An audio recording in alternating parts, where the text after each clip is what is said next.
জয়গুৰু শংকৰ শ্ৰীমন্ত শংকৰদেৱ সংঘ চৰাইদেউ জিলা শাখাৰ উদ্যোগত মৰাণ আঞ্চলিক শাখা আতিথ্য আৰু ব্যৱস্থাপনাত সুন্দৰপুৰ ৰাজহুৱা নামঘৰত আজি বৰ্ণাঢ্য কাৰ্যসূচীৰে মহাপুৰুষ মাধৱদেৱৰ 538 সংখ্যক আবিৰ্ভাৱ মহোৎসৱভাগি উদযাপন কৰা হৈছে।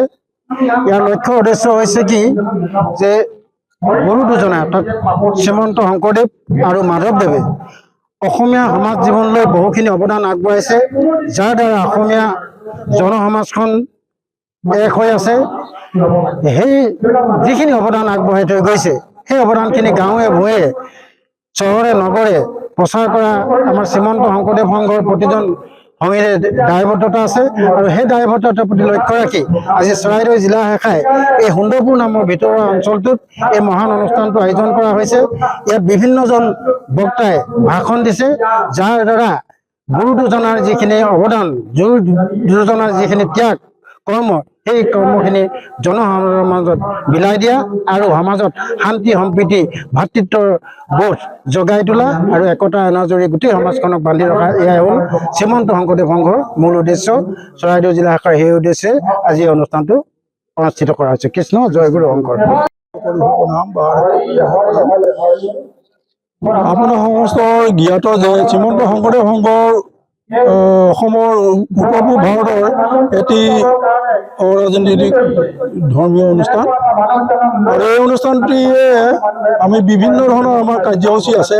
আমাৰ এই অনুষ্ঠানটো হৈছে প্ৰাথমিকৰ পৰা একেবাৰে মূললৈকে 400 এটা অনুষ্ঠান আৰু প্ৰাথমিক পৰ্যায়ৰ পৰা আমাৰ এই বিভিন্ন অনুষ্ঠানবিলাক আমাৰ প্ৰাথমিকত হ'ব, আঞ্চলিকত হয়, জিলাত হয়, তাৰপিছত মূলত হয়। আমাৰ এতিয়া মহাপুৰুষ শ্ৰীমন্ত শংকৰদেৱ হওক বা মহাপুৰুষ মাধৱদেৱে হওক, তেওঁৰ এই জন্ম জয়ন্তী হওক, জয়ন্তী ভাগ আমি মানে প্ৰাথমিক শাখাটো আমাৰ অনুষ্ঠিত হৈ গৈছে ইতিমধ্যে। ইয়াৰ পাছতে আমাৰ আঞ্চলিক শাখাটো অনুষ্ঠিত হৈ গৈছে। ইয়াৰ পাছত আজি আমাৰ চৰাইদেউ জিলাৰ ভিত্তিত আজি এই অনুষ্ঠানটো আমাৰ সুন্দৰপুৰ নামগৃহত অনুষ্ঠিত হৈছে। আমাৰ মৰাণ আঞ্চলিক শাখাৰ আতিথ্যত আমি খুব আনন্দিত যে আজি এই অনুষ্ঠানভাগি পৰিচালনা কৰি আমাৰ খুব ভাল লাগিছে, যিহেতু আমাৰ যিখিনি কাৰ্যসূচী আছে ইতিমধ্যে সুন্দৰভাৱে সফল হৈছে। আমাৰ পুৱা ভাগতে আমাৰ পতাকা উত্তোলনৰ পাছতে নাম পৰম মংগল নাম এভাগি আয়োজন হৈছিলে। নামৰ পাছতে আমাৰ বৃক্ষৰোপণ কাৰ্যসূচী এটা আছিলে। সেই বয়সস্থ লোকসকলৰ লগত আমি 2টিমান গছ পুলি ৰোপণ কৰা হ'ল। তাৰ পাছতে আমাৰ মূল কাৰ্যসূচীলৈ আমি আগবাঢ়িছোঁ। প্ৰথমতে আমাৰ দিহানাম, শিশুসকলৰ মাজত আমাৰ প্ৰাৰ্থনাৰ প্ৰতিযোগিতা আৰম্ভ হ'ল। তাৰ পাছতে প্ৰাৰ্থনাৰ আৰম্ভ হোৱাৰ শেষত আমাৰ দিহানামৰ প্ৰতিযোগিতা, দিহানামে ভাগিয়ে আমাৰ সাধাৰণ সভাখনৰ মূল কাৰ্যসূচী ভাগ ৰূপায়ণ কৰা হ'ল। আৰু ইয়াৰ পাছতে আমি আমাৰ এতিয়া সাধাৰণ সভাৰ যি মূল কাৰ্যসূচী আছে, বিশেষকৈ আমাৰ নিৰ্দিষ্ট বক্তাৰ পৰা আদি কৰি যিসকল ভাষণ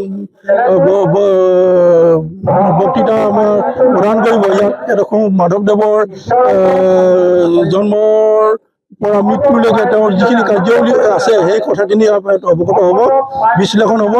আমি খুব নথৈ আনন্দিত। আমাৰ এই সুন্দৰপুৰবাসী ৰাইজৰ আতিথ্যত আমি সুন্দৰভাৱে এই অনুষ্ঠানটো যাতে শেষলৈকে সুন্দৰভাৱে ৰূপায়ণ হয় তাকে কামনা কৰিছোঁ। আৰু আপোনালোকক এই ধন্যবাদ জনাইছোঁ যে আজি আমাৰ গুৰু দুজনাৰ প্ৰচাৰ প্ৰসাৰৰ ক্ষেত্ৰত সাংবাদিকসকলে বা সাংবাদিক বন্ধুসকলে যিধৰণে আমাক সহায় সহযোগিতা কৰিছে আৰু এই অনুষ্ঠানটো আৰু সুদূৰ প্ৰসাৰী কৰাৰ ক্ষেত্ৰত যিখিনি পদক্ষেপ আপোনালোকে লৈছে সেইখিনিকে আমি ধন্যবাদ জনাইছোঁ আৰু বিশেষ মোৰ জনাই। যিকোনো খবৰৰ বাবে যোগাযোগ কৰক আমাৰ এই নম্বৰত 9181 307 2221।